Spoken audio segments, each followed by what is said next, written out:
اللہ کے ولیوں کی جو پہچان بتائی گئی ہے، آج کی ملاقات میں یہ کوشش کروں گا کہ وہ پہچان میں آپ کے دل و نگاہ کی گہرائیوں میں اتار دوں، تاکہ میں آپ کو یہ بتا سکوں کہ اولیاء کرام کیسے ہوتے ہیں۔ فرمایا ان الذین قالوا ربنا اللہ،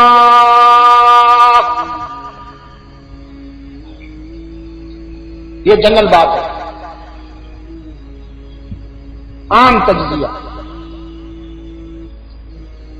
ان الذین قالوا ربنا اللہ ثم استقاموا تتنزل علیہم الملائکہ،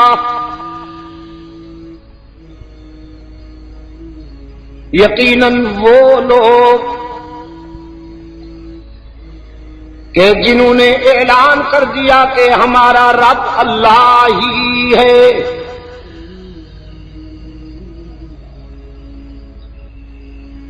یعنی وہ اپنے رب کے ہو گئے،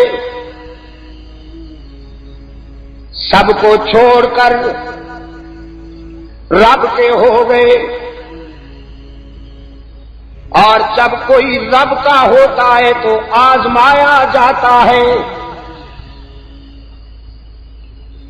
چاروں طرف سے آزمائشیں ٹوٹتی ہیں، وہ بھی چاہتا ہے کہ ذرا میں اس کی دوستی کو آزماؤں تو صحیح، کھوٹا ہے کہ کھرا ہے۔ لوگ بائیکاٹ کرتے ہیں، وہابی ہونے کا تیر چلاتے ہیں، تانا دیتے ہیں،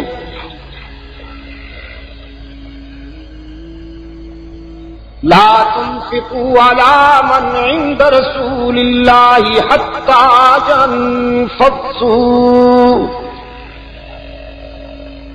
سوشل بائیکاٹ ہوتا ہے،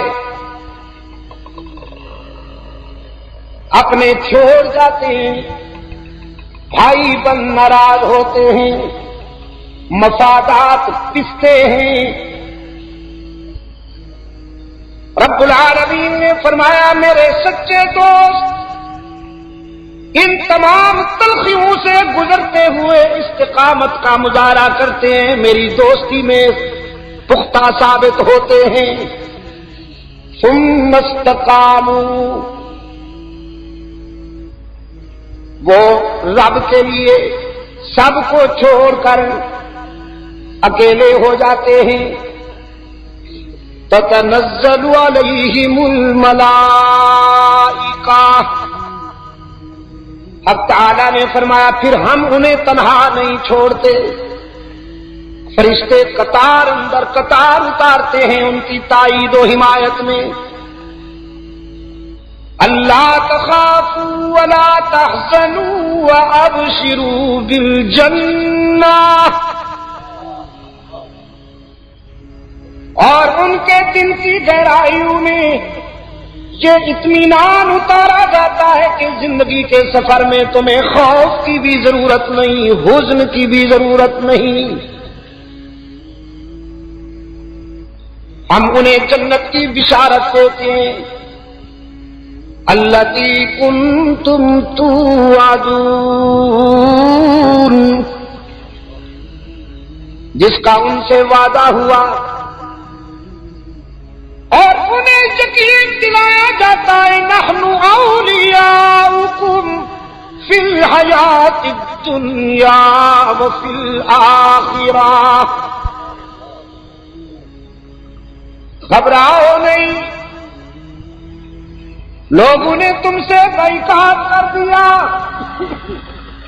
لیکن ہم جو تمہارے یار ہیں دنیا میں بھی اور آخرت میں بھی ہم تمہارے یار ہیں۔ وَلَكُمْ فِيهَا مَا تَشْتَهِي أَنفُسُكُمْ وَلَكُمْ فِيهَا مَا تَدَّعُونَ،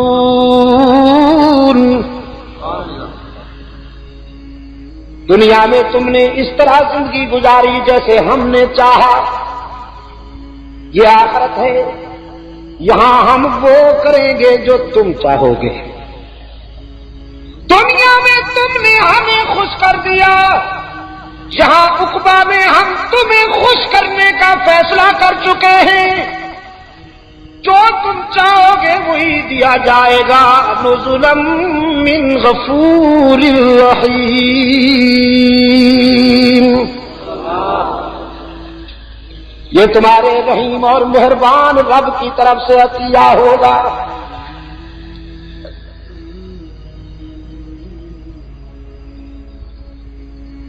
اللہ کے دوستوں کی عام پہچان تو قرآن کریم نے ان الفاظ کے ساتھ کر دی جو آپ کے سامنے عرض کر چکا ہوں. اب حق تعالی نے اپنے پیغمبر سے فرمایا، میرے محبوب ہم آپ کو ان چند نوجوانوں کی کہانی سناتے ہیں جو ہمارے دوست تھے. چند نوجوانوں کی کہانی قرآن کی زبانی. فرمایا نحن نقص علیک نبأہم بالحق. ہم آپ کو ان چند نوجوانوں کی کہانی سناتے ہیں جو ہمارے دوست تھے. انہم فتیۃ، وہ چند سجیدے نوجوان تھے. آمنوا بربہم، ہمارے دوست بن گئے، وہ اللہ پر ایمان لائے. قرآن کہتا ہے وزدناہم ھدا، ہم نے ان کے فکر و نظر میں ہدایت کے چراغ جلا دیے، ان کے دل کی دنیا میں رشد و ہدایت کے اجالے بھر دیے. وربطنا علی قلوبہم، ان کے دلوں میں بھی ربط پیدا کر دیا، انہیں ایک کر دیا. وہ کئی قالب یکجان ہو گئے. جسم تو ان کے کئی تھے لیکن دل کی دھڑکن ایک ہو گئی. سب نے فیصلہ کر لیا کہ جب تک جیئیں گے اس کی مرضی کے مطابق زندگی گزاریں گے اور شرک و بدعت کی بنیاد نکالیں گے. شرک و بدعت کی بنیاد. یہ قصہ خانی میں تمہیں کیا ہو گیا؟ بولتے کیوں نہیں ہے؟ لاؤڈ سپیکر تو ہمیشہ ایسا ہی ملتا ہے مجھے جو آج ملا ہوا ہے. لیکن آپ تو ماشاءاللہ خصوصاً قرآن سننے میں اللہ نے آپ کو جو ذوق اور دل کی روشنی بخشی ہے اس کا اظہار تو ہونا چاہیے. اللہ والے شرک اور بدعت کے حامی نہیں ہوتے، شرک و بدعت کی بنیاد نکالا کرتے ہیں. قرآن کہتا ہے ہم نے ان کے دلوں میں بھی ربط پیدا کر دیا. اذ قاموا، اور یہ ربط کس لیے کہ باطل کے مقابلے میں انہوں نے جہاد کرنا تھا، اور مظلوم اس وقت تک ظالم کے مقابلے میں کامیاب نہیں ہو سکتے جب تک آپس میں ایک نہ ہو جائیں. ظالم ہمیشہ کوشش کیا کرتا ہے مظلوموں کو ناکام بنانے کی کہ ان میں رفت پیدا ہو جائے، اختلافات پیدا ہو جائیں. لیکن اہل حق روشن ضمیر ہوا کرتے ہیں، وہ منزل کو سامنے رکھتے ہوئے اپنے اندر افتراق و انشقاق کی کوئی کوشش کامیاب نہیں ہونے دیتے. یہ چند کردار قرآن کریم نے جنہیں معیار بنا کر پیش کیا ہے اللہ کے ولیوں کا. نوجوان اور پشاور کے روشن ضمیروں، یہاں عجم میں یہ سوچا جاتا ہے ولی اللہ سفید ریش ہونا چاہیے. جب تک بالوں میں سیاہی ہو کوئی اس کو نہیں مانتا.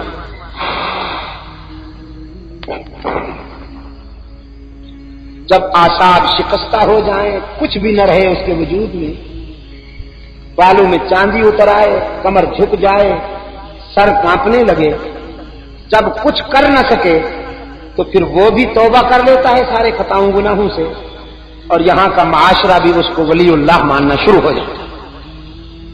اس سے پہلے نہیں مانتا۔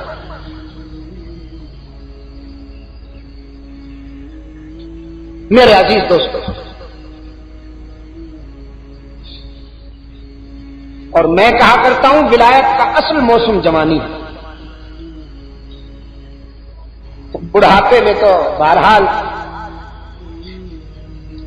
جب کوئی کر نہیں سکتا کچھ تو متقی بن جاتا ہے۔ یہ کون سی بات ہوئی؟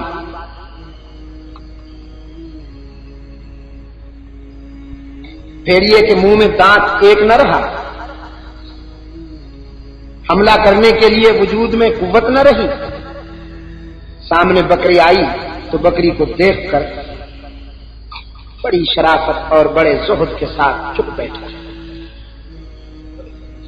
کسی نے کہا چھیڑتے کیوں نہیں ہو، بکری آئی ہوئی ہے تمہارے سامنے؟ کہنے لگا اللہ سے ڈر لگتا ہے، آخر یہ بھی تو اللہ کی مخلوق ہے۔ ڈرنے کی بات ہے یا کچھ کر نہ سکنے کی بات ہے؟ بڑھاپے میں ضعیفی میں اللہ نے جس کو سجدوں کی توفیق عطا کی ہو، سعادت بڑی اچھی بات ہے، لیکن وہ سجدے بڑے قیمتی ہیں جو جوانی اور شباب کے عالم میں ادا ہو۔ جب جذبات میں حدت ہو،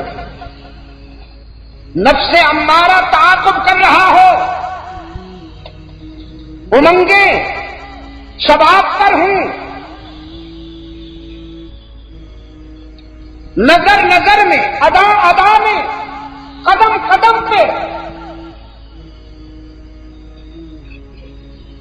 نفس امارہ آپ کو اپنے جال میں پھنسانا چاہتا ہو،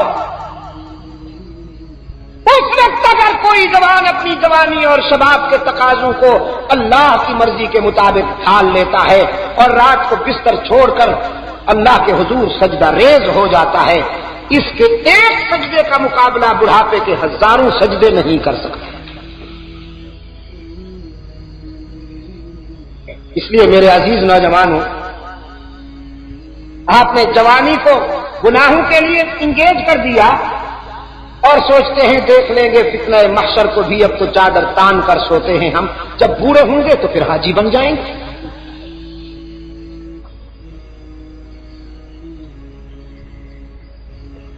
جب نوجوان تھے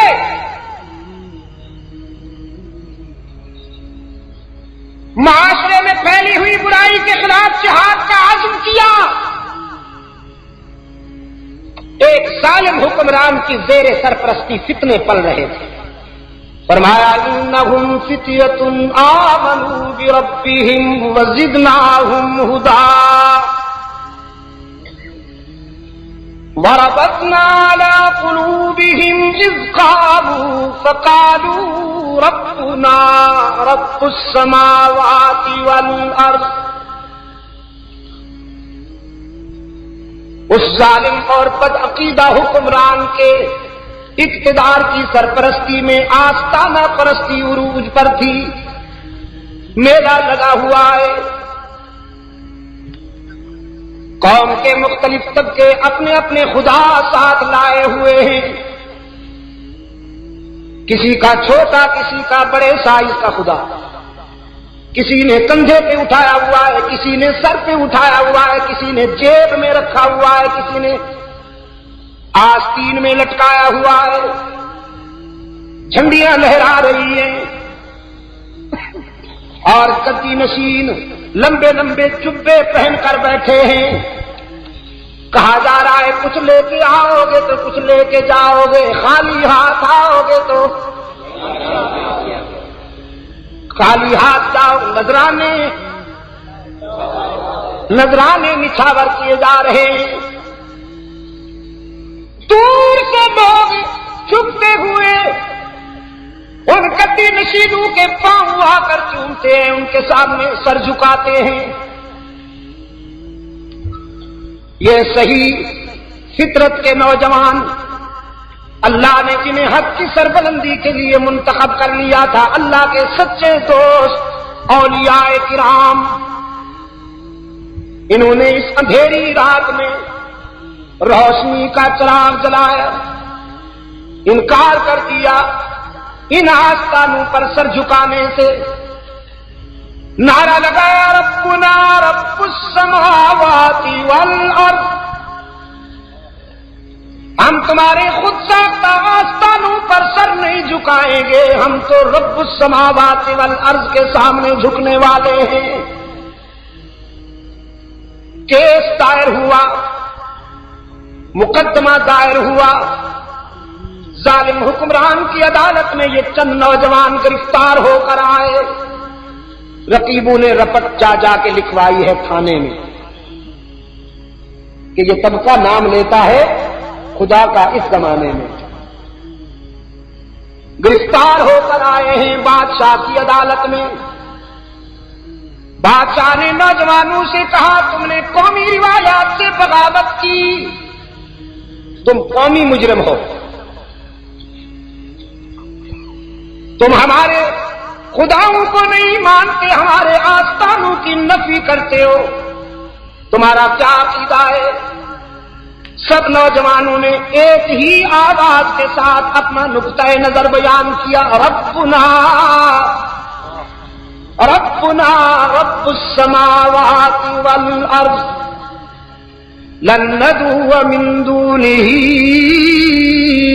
الہا، اس کے سوا ہم کسی کو اپنا معبود نہیں مانیں گے، وہی ہمارا مسجود، وہی سچا معبود، وہی ہر جگہ موجود، وہی علام الغیوب، وہی کارساز، وہی دستگیر، وہی حاجت روا، وہی مشکل کشا، وہی بیماریاں دور کرنے والا، وہی مرادیں پوری کرنے والا کون؟ صحیح جواب دیا آپ نے۔ یہ کرسی والوں کو پتہ نہیں کیا ہو گیا، وہ تو چپ ہی بیٹھے، چیئرمین ہے نا، چیئرمین صاحب، کیوں حضرت جی؟ یا اللہ،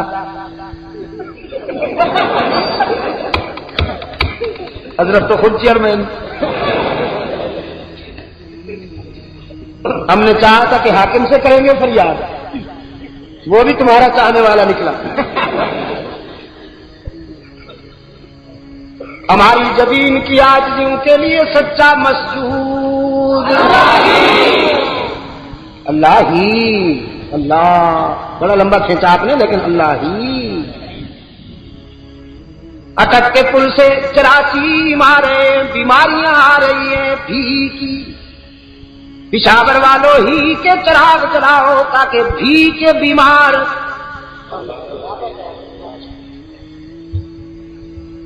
ہماری زمین کی عاجزیوں کے لیے سچا مسجود۔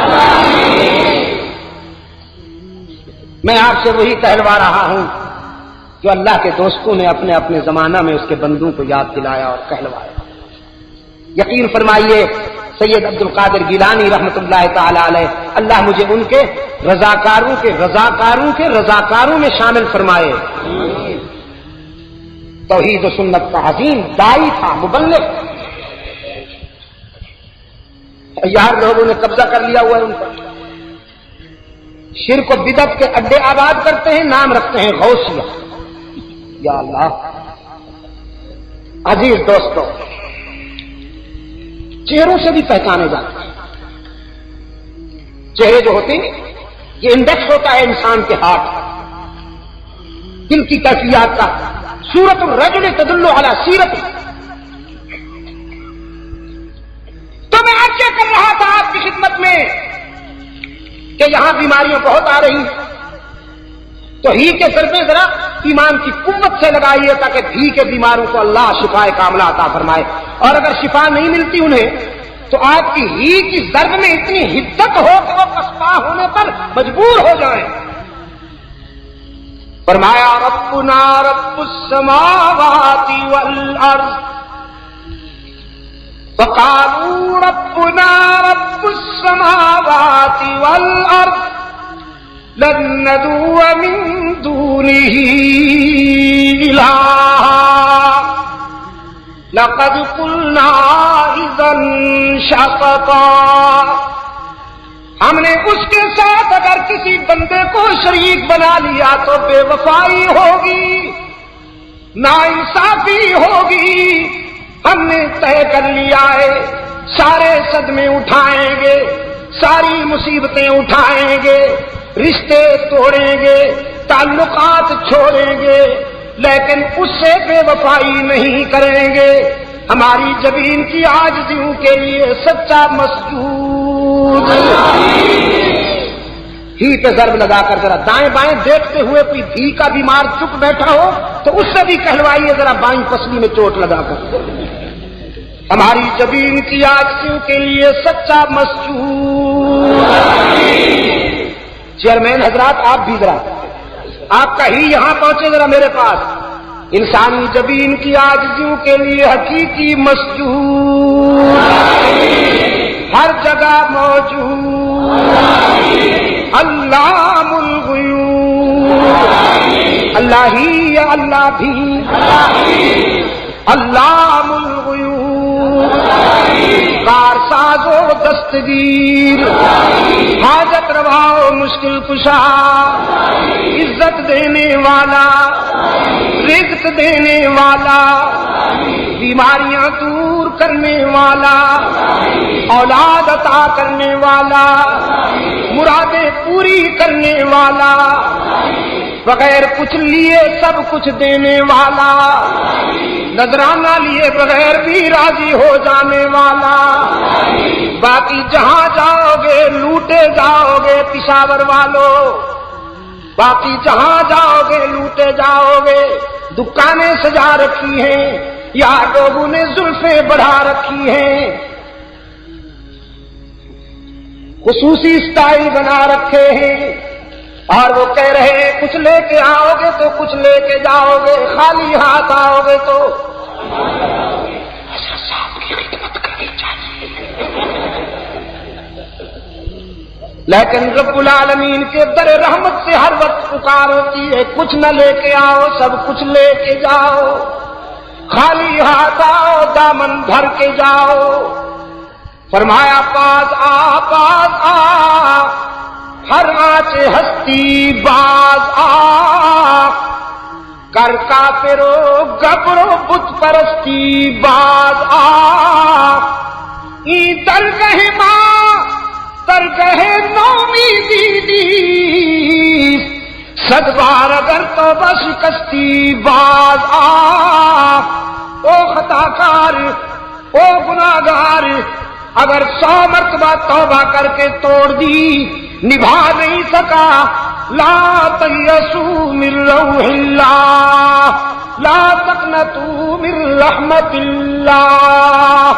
تو ایک مرتبہ پھر میرے در پہ آ کے دیکھ، جبین نیاز جھکا کے دیکھ، طلب کے دامن پھیلا کے دیکھ، ندامت کے اشک بہا کے دیکھ، میرے لطف و کرم کو آزما کے دیکھ. تیرے آنے میں دیر ہے، میرے راضی ہونے میں دیر نہیں ہوگی. کبھی احساس ندامت میں اس کے در پہ آنسو تو بہا، مگر یہ آنسو بھی سب کو نصیب نہیں ہوتے، یہ بھی اسی کو نصیب ہوتے ہیں جس پہ وہ کرم کرتا ہے. سرکار دو عالم صلی اللہ علیہ وسلم نے فرمایا 2 قطروں پہ جہنم کی آگ حرام ہے، شہید کے جسم سے ٹپکا ہوا خون کا قطرہ اور گناہگار کی آنکھ سے بہتا ہوا ندامت کا آنسو. کیا کہا مولانا رومی نے؟ فرمایا تان گریت ابر کہ خندق چمن، تان گریت ابر کہ خندق چمن، تان گریت طفل کہ جوشد لبن. جب تک بادل نہ روئیں تو گلشن نہیں مہکتے. یہ بارش کو بادلوں کا رونے سے تشبیہ دی انہوں نے. وہ استعارہ ہوتا ہے نا شاعری میں ایک، فرمایا تان گریت ابر، کل رو رہے تھے نا بادل، لیکن کتنا کرم کیا اس نے. مجھے یہاں سے ایک خط گیا تھا کسی بیمار کا، اللہ اسے صحت کاملہ نصیب فرمائے. وہ کہنے لگا اصل میں 2-3 دفعہ یہاں میرا آنا ہوا تو بارش ہو گئی. ہمارے دل سے مثلا جہانگیر پورہ میں ہمارے عزیز نوجوانوں نے بڑی محنت کی، این ٹائم پر ایسی بارش ہوئی کہ ہمیں اللہ کے گھر میں پناہ لینی پڑی. اپنا مدنی مسجد میں اس نے خط لکھا کہ دیکھا وہابیوں اب بھی تم نہیں سمجھتے ہو، صرف ہم ہی تمہارا راستہ نہیں روکتے بلکہ جب تم آتے ہو تو بادل بھی تمہارا راستہ روکتے ہیں. وہ کل جو میں نے عرض کیا تھا کہ ہم جب یہاں آتے ہیں تو کچھ لوگوں کو خارش ہوتی ہے، اوپر سے بارش ہوتی ہے. تو میں نے کہا بہرحال اللہ کا کرم ہے، بارش کو تو اللہ کے رسول صلی اللہ علیہ وسلم نے اللہ کی رحمت کا مظہر قرار دیا ہے، باران رحمت. لیکن تمہارے راستے میں جو رکاوٹیں آ رہی ہیں اور آئیں گی انشاءاللہ وہ تو تم یاد کرو گے. کل جب پھر بارش ہوئی تو دوستوں نے وہاں ہنگو میں جا کے کہا جا شاہ صاحب پشاور تو چل کھلا. ہمارے فاروقی صاحب مولانا سمیع اللہ جان صاحب وہ وہاں پہنچے اور انہوں نے کہا کہ پشاور میں تو ہر طرف سیلاب کی صورت. بڑے افسردہ لہجے میں، بڑے بجھے ہوئے لہجے. میں سمجھ گیا کہ انہیں احساس ہے کہ رات کو شاید جلسہ پھر کھلے عام نہیں ہو سکے. میں نے اللہ سے دعا کی الہ العالمین اس بار تو ذرا کرم کر. ویسے تو تیرے فیصلے تیری حکمت کے مطابق ہوتے ہیں، ہم کون ہیں آپ کے فیصلوں پر کچھ کہنے والے، لیکن التجا ہے بس اس مرتبہ کرم کر دیا. تو آپ نے دیکھا حالانکہ ایک عرصے کے بعد پشاور کو رات ٹھنڈی رات نصیب ہوئی، اس پہ بھی ہم نے قبضہ کر لیا. ورنہ تو دوستوں نے بتایا ہے ایسی گرمی. ہنگو میں پچھلی رات جو میں تھا اس قدر گرمی تھی، یا اللہ ملتان بھول گیا.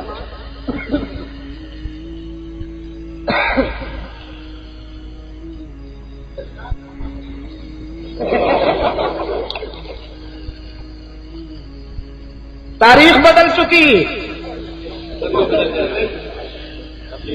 5 کو بات شروع ہوئی تھی 6 ہو گئی. اب بھی نہیں مانتا، اب بھی نہیں مانتا. میں نے کہا ہمارے اسلاف کی بھی کچھ روایات ہیں. کہا جاتا ہے کہ صاحب حضرت شاہ جی رحمت اللہ علیہ عشاء کے بعد تقریر شروع کرتے تھے، صبح تک جاتی تھی. میں نے کہا آنے والے لوگ کچھ ہمیں بھی یاد کریں گے. ایک مولانا عبد المجید ندیم شاہ صاحب ہوتے تھے، 5 تاریخ کو تقریر شروع کرتے تھے، 6 تک جاتے تھے. تو ہمیں بھی یاد رکھا جائے گا کہ نہیں. فرمایا تان گریت ابر کہ خندق چمن، جب تک بادل نہ روئے تو پھول نہیں کھلتے، بادل روتے ہیں تو پھول کھلتے ہیں، جب تک بچہ نہ روئے تو دودھ نہیں ملتا. تان گریت طفل کے جوشد لبن. پھر مولانا نے مثال دی ہے، فرمایا تان گریت کودا کے حلوہ فروش، تان گریت کودا کے حلوہ فروش، رحمت حق ہم نمی آیت بجوش. اگر وہ حلوہ بیچنے والا بچہ نہ روتا تو اللہ کی رحمت کیسے جوش میں آتی. بادل برستے ہیں تو پھول کھلتے ہیں، بچہ روتا ہے تو دودھ ملتا ہے، گنہگار روتا ہے تو اللہ کی رحمت بے قرار ہو جاتی ہے. ایک زاہد اور ایک صوفی کا واقعہ بیان کیا مولانا جلال الدین نے. فرماتے ہیں تھے تو بڑے نیک لیکن خوش خوراک بہت تھے، خوب کھاتے پیتے تھے. بازار میں گئے 5 کلو گوشت لے آئے، کڑھائی بنائی اور خوب کھا رہے. تھوڑی دیر کے بعد حلوہ بیچنے والا آ گیا، اس سے پوری پلیٹ بھر کے لے لی. فرنی بنائی، قورمہ بنایا، نہ معلوم کیا کیا بنایا. اور جب لوگ کہتے آپ اچھے اللہ والے ہیں، اس قدر آپ کھاتے ہیں، تو فرماتے تھے جنت میں نعمتیں ملنے والی ہیں، اگر ابھی سے ریہرسل نہ کی تو وہ کیسے کھائیں گے؟ تعویل کے تو بادشاہ ہوتے نہیں۔ تو جب اتنے خوش خوراک تھے تو پھر قرض بھی لینا پڑتا تھا۔ محلہ والوں کے اکثر مقروض رہتے تھے، طبیعت خراب ہو گئی حضرت کی، بڑے سنجیدہ علیل ہو گئے، بیمار ہو گئے، محلے والے جمع ہوئے، قرض خواہوں نے سوچا مولوی صاحب کی تو چھٹی ہونے والی ہے، کہیں قرض کی رقم ہی نہ غارت ہو جائے، چلو ذرا قرضہ وصول کر لیں۔ محلے والے جمع ہو کر آئے حضرت صاحب سے قرضہ وصول کرنے کے لیے۔ حضرت نے جو ہی دیکھا قرض خواہ آ رہے ہیں، چادر تان کر سو گئے، بالکل اس طرح کے جیسے جان نکل چکی ہو۔ لوگوں نے آ کر السلام علیکم کہا، کوئی جواب نہیں۔ پاؤں کو چھو کے دیکھا، بالکل ساکت، قریب بیٹھ گئے، ایک دوسرے کو غور سے دیکھنے لگے۔ وہ قرض خواہ کہنے لگے حضرت صاحب تو بولتے ہی نہیں۔ باتوں باتوں میں ایک بات کہنے لگے جی قرضہ بہت ضروری ہوتا ہے، یہ بہرحال ادا کرنا چاہیے، ورنہ حشر کے میزان میں ساری نیکیاں، ساری عبادت، سارے سجدے، سارا علم اس کو دے دیا جائے گا جس کا قرضہ ہوگا۔ بہت ضروری ہے قرضہ، لیکن حضرت صاحب پہ کوئی اثر نہیں ہو رہا ان باتوں کا، ساری باتیں ہضم، بولتے ہی نہیں، خاموش پڑے ہیں۔ اتنے میں گلی سے کوئی بچہ گزرا اور اس نے زور سے آواز بلند کی، حلوہ فروش آ گیا۔ حلوے کا نام سنتے ہی حضرت نے چادر ہٹا لی، ہوش میں آ گئے، کہنے لگے اس کو بلاؤ۔ وہ لڑکا بلا لیا گیا، حلوے سے بھرا ہوا تھال اس کے ہاتھ میں تھا۔ صوفی صاحب نے پوچھا میاں یہ کتنا ہے؟ اس نے کہا جی ابھی تک تو کسی نے لیا ہی نہیں، پورا تھال ہے۔ فرمایا یہ سب ان کو دے دو، یہ جو بیٹھے ہوئے نہیں قرض خواہ میرے، سب ان کو کھلا دو۔ وہ ایک دوسرے کی طرف دیکھ کے کہنے لگے قرضے کی رقم تو دیتے نہیں، چلو حلوہ تو کھلاتے ہیں، لقمہ تر سے ہی۔ اس نے حلوہ سب میں تقسیم کر دیا، کچھ حضرت صاحب نے بھی کھا لیا۔ جب سب حلوہ کھا چکے تو حسب سابق حضرت نے پھر چادر تان لی اور سو گئے۔ لڑکے نے کچھ دیر کے بعد رونا شروع کیا، جی میرے پیسے۔ وہ لوگ جو قرض خواہ بیٹھے تھے انہوں نے کہا بیٹا صبر سے کام لو، ان اللہ مع الصابرین۔ ہم سارے مل کر یہاں حضرت صاحب سے بلوا نہیں سکے تو تو کہاں سے آ گیا کہ حضرت صاحب سے بلوائے گا؟ ایسی باتوں میں صوفی صاحب نہیں بولا کرتے، بس حلوہ تھا وہ کھا لیا گیا، اب جاؤ اور صبر سے کام لو۔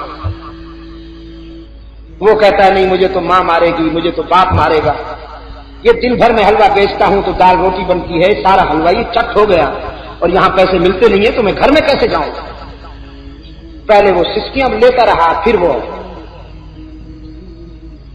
چیخیں مارنے لگا، پھر وہ دھاڑے مارنے لگا، پھوٹ پھوٹ کر رونے لگا۔ حضرت صاحب چپ کر کے سوئے گئے۔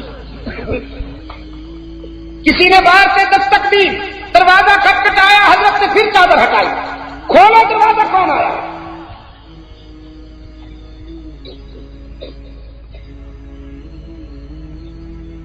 دروازہ کھولو، کون آیا ہے؟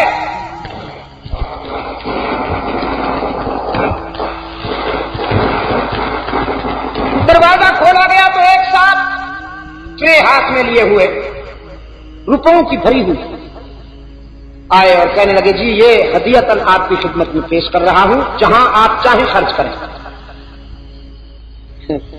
حضرت صاحب نے وہ لے لی، قرض خواہوں کو قرضہ دیا، لڑکے کو حلوے کے پیسے دیے، جو بچ گئے وہ اپنے پاس رکھ لیے۔ لوگ کہنے لگے حضرت یہ بٹن پہلے ہی دبا دیا ہوتا، یہ آدمی جو اب آ گیا ہے ٹرے لے کر، پہلے آپ بٹن دبا کے اس کو بلا لیتے، نہ ہم روتے نہ یہ روتا، اتنی بے قراری کے بعد آپ نے کیوں بلایا؟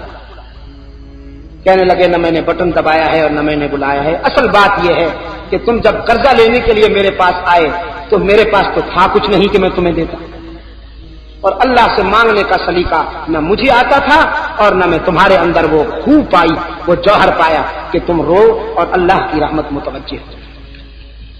میں نے تمہیں جب دیکھا تو تم تو مجھے ایک سے ایک بڑھ کر خراٹ نظر آئے، رونے کی کیا توقع کی جا سکتی؟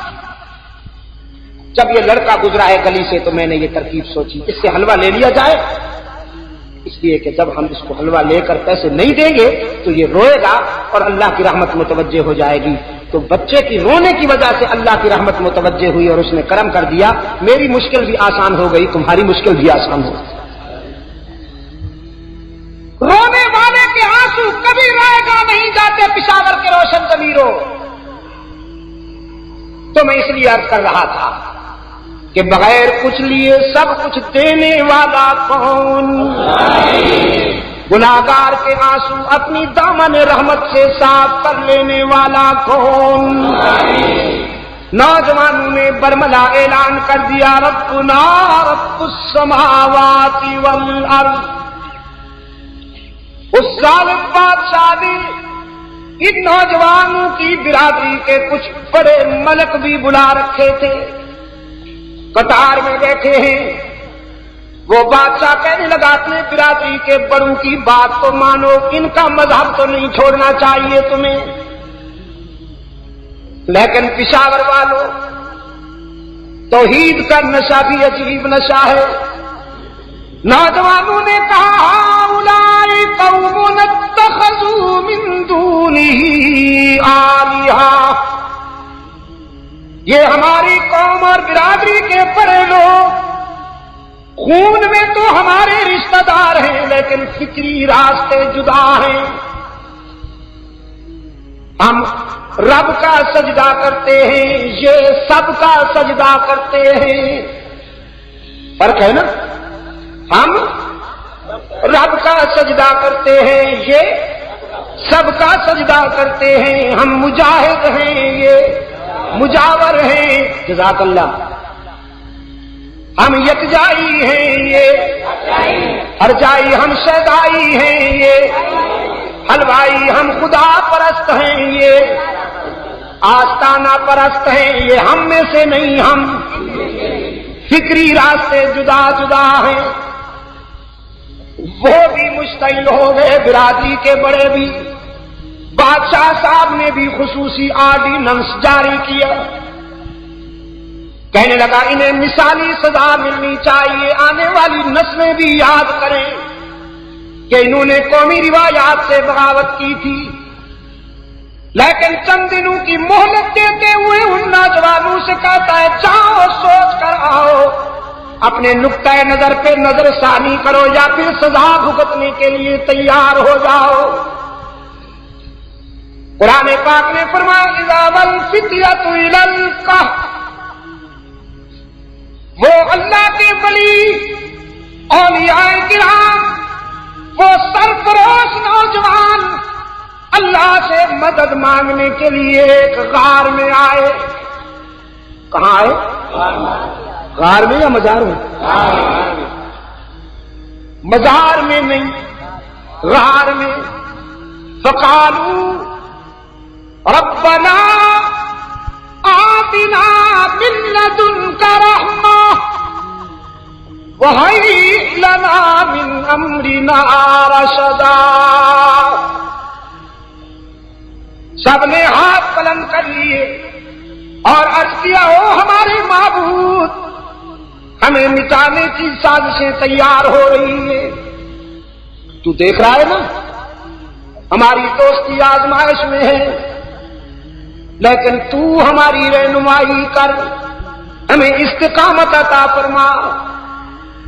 اور ان شر پسندوں کے مقابلے میں الہ العالمین ہمیں راہ راست پر چلنے کی توفیق عطا فرما.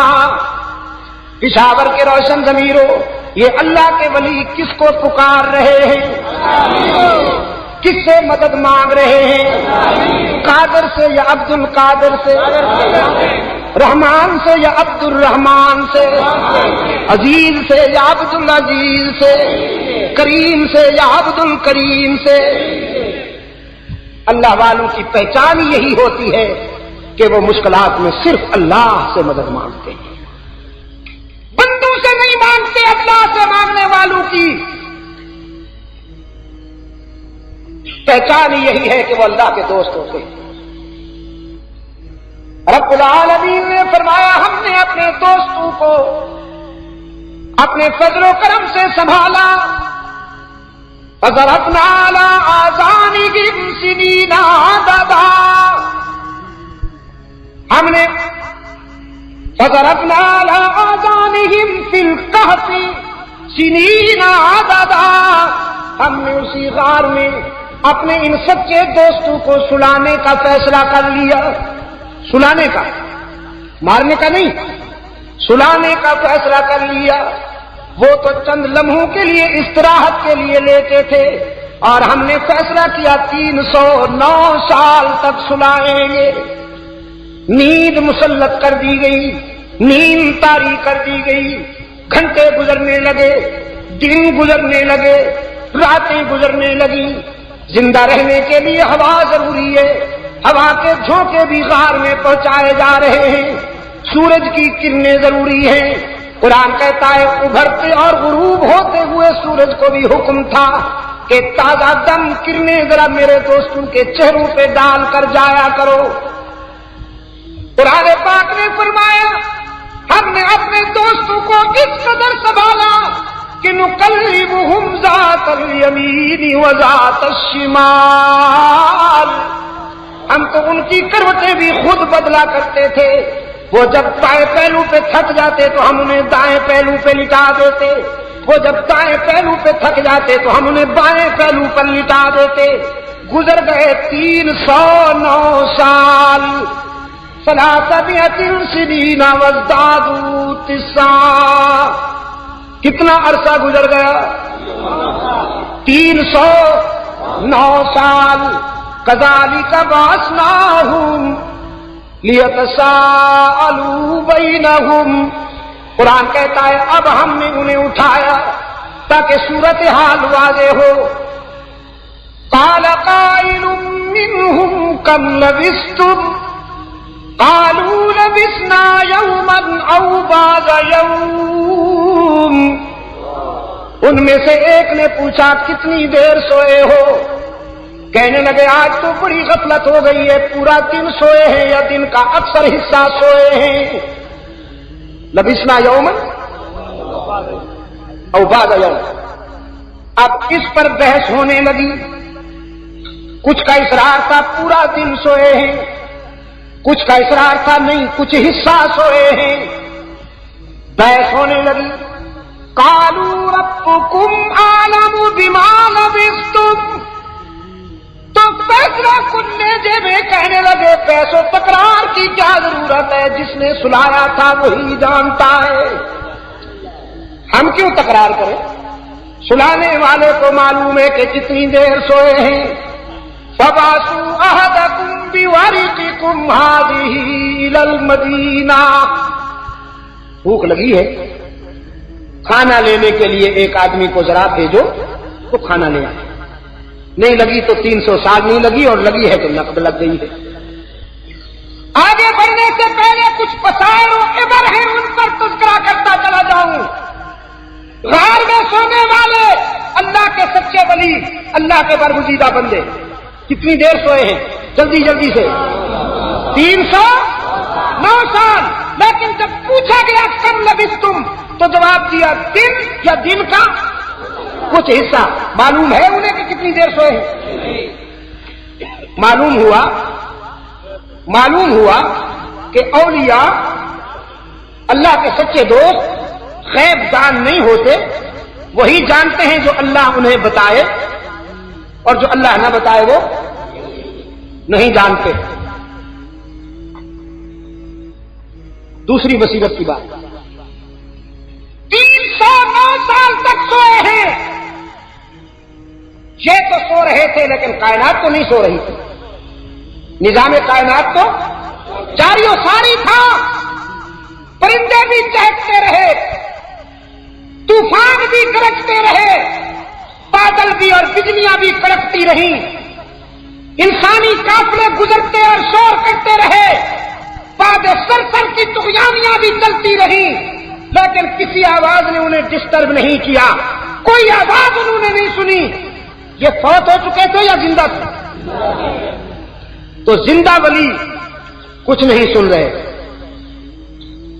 ٹھکوسلے باز ملا سے پوچھو تم مردوں کو سب کچھ سناتے پھرتے ہو، بلکہ سناتے ہی نہیں، ارشاد ہوتا ہے ان کے پاس تو ایکس رے کی مشین بھی ہوتی ہے، جب کوئی ولی کی قبر پہ پرندہ آ بیٹھے تو اس کو پتہ چل جاتا ہے کہ یہ چڑیا ہے یا چڑا ہے۔ مردہ ہو یا زندہ وہی سنتا ہے جسے اللہ سنائے۔ آپ کے ہاں تو یہ فتنے بہت کم ہیں، اللہ ہمیشہ کم رکھے، اللہ ختم ہی کر دے ان فتنوں کو۔ ادھر ہمارے پنج آب میں وہاں تو اس پر دھواں دھار تقریریں ہوتی، بڑا عجیب ذوق پایا ہے پنج آبیوں نے۔ میں کہا کرتا ہوں یہ فرنٹیئر والے مرغے اور بٹیر لڑاتے ہیں، پنجاب والے مولوی لڑاتے ہیں۔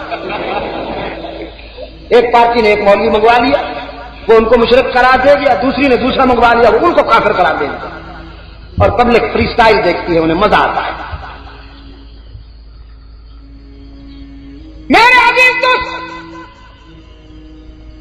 ایک نوجوان کو بھیجتے ہیں شہر رقیب سے کھانا لے کے آؤ، لیکن تاکید کرتے فَلْيَنظُرْ أَيُّهَا أَزْكَىٰ طَعَامًا۔ پہلی بات تو یہ کہ بھیک نہیں مانگنی، پیسے لے کر جاؤ، کھانا خرید کر لے آؤ، کہ اللہ والے کبھی بھیک، ہاں یہ پاکستان کے اللہ والے ہیں، صبح اٹھتے ہی دروازے پہ نظر اللہ نیاز حسن، پیسے کڈو جی۔ اور اب تو یوں مانگتے گھور کے یوں دیکھتے ہیں کہ اگر آپ نے پیسے نہ دیے تو جیسے بغل میں کلاشن کوف لے کے کھڑے، یوں آتے نہیں قریب، یہ خاص توجہ ہوتی ہے، چرس پی رکھی ہوتی ہے، اس کا نشہ ہوتا ہے، آنکھیں سرخ ہوتی ہیں،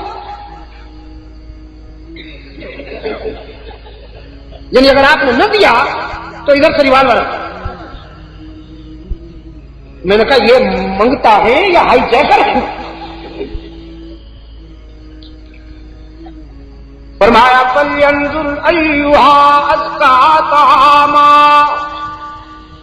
کھانا لیتے وقت بھی ذرا احتیاط سے کام لینا، کسی مشرک بے ایمان کے ہاتھوں سے بنا ہوا کھانا نہ لے کے آ جانا، موحد کے ہاتھوں سے بنا ہوا کھانا لاؤ۔ یہ نوجوان شہر میں پہنچا، شہر والے اس کو غور سے دیکھتے ہیں، یہ شہر والوں کو غور سے دیکھتا ہے۔ ایک ہوٹل والے پر حسن ظن کرتے ہوئے اس کے چہرے پر ایمان کی روشنی دیکھ کر قریب گیا، سکہ دیتے ہوئے کہنے لگا کھانا چاہیے، پیسے لو اور کھانا دو۔ ہوٹل والے نے جب سکہ دیکھا تو 300 سال پرانا تھا، دقیانوس بادشاہ کی اس پر مہر تھی۔ وہ کہنے لگا میاں یہ تو پرانا سکہ ہے، رائج الوقت سکہ لاؤ، یہ تو 300 سال پرانا ہے، متروک ہو چکا، کہیں سے کوئی خزینہ تو تمہارے ہاتھ میں نہیں آیا، کوئی دفینہ تو تمہارے ہاتھ میں نہیں آیا، اتنا پرانا سکہ لیے پھرتے ہو۔ وہ نوجوان کہنے لگا کل ہم یہاں سے جا رہے ہیں اور آج تم کہتے 300 سال پرانا ہو گیا ہے، سکرو تو نہیں ڈھیلے ہو گئے تمہارے، دماغ ٹھیک ہے تمہارا؟ وہ ہوٹل والے کو شبہ ہوا، اس نے کہا اس کا مطلب یہ کہ تم بھی اسی زمانے کے ہو جس زمانے کا یہ سکہ ہے؟ وہ نوجوان کہنے لگا ہم تو اسی زمانے کے ہیں، اور آپ کس زمانے کی جنس ہیں؟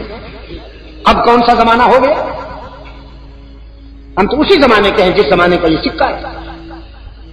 ہوٹل والا بڑا باضمیر اور روشن ضمیر تھا، اسے قومی روایات میں، قومی تاریخ میں وہ کردار یاد آ گئے جو دقیانوس کے زمانے میں اعلاء کلمت اللہ کی پاداش میں جن کے خلاف سزا تجویز ہوئی تھی اور جو گم ہو گئے تھے، قوم ڈھونڈ ڈھونڈ کر تھک گئی تھی لیکن وہ ملنے نہیں پائے تھے۔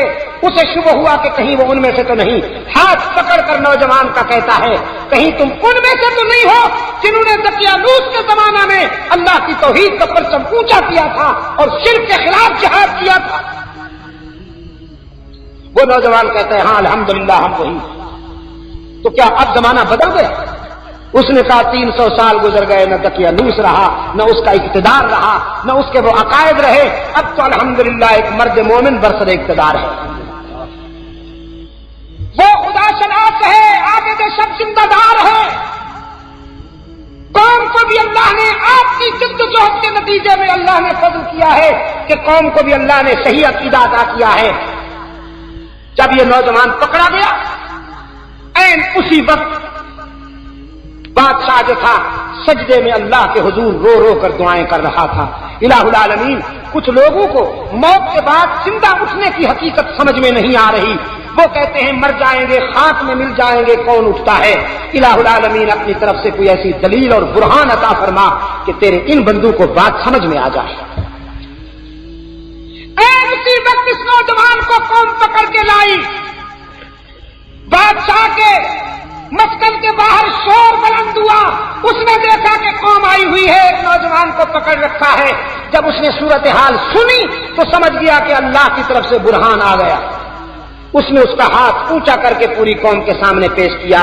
جو رب العالمین زندوں کو 300 سال سلانے کے بعد زندہ اٹھانے پہ قادر ہے، وہ مختار کل موت کے بعد بھی زندہ اٹھا سکتا ہے کہ نہیں اٹھا سکتا؟ جن کے مقدر میں تھا اللہ نے انہیں حسن عقیدت عطا کیا اور بات سمجھ میں آ گئی. چند نوجوانوں نے قربانی دی، پورے معاشرے کی